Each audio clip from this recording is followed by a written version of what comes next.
I also once again thank our local MLA, again a person who is very, very dynamic, person who is very concerned about his constituency.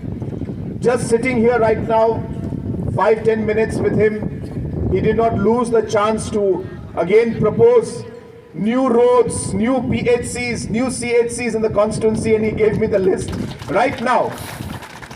And that is how much he's concerned about his constituency. He said, he gave me the whole list right now, just sitting right here.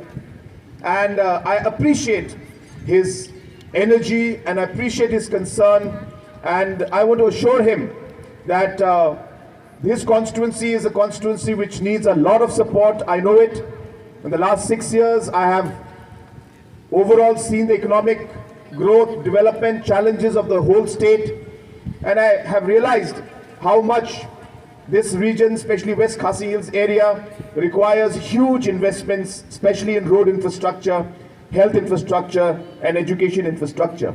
And hence we are very much concerned about it. And I want to assure him and the people of Mawshanrut area that we will work together to ensure that we are able to bring the different developments that the people of this constituency deserve. And once again, I thank the department and all the officials who have made this program a great success.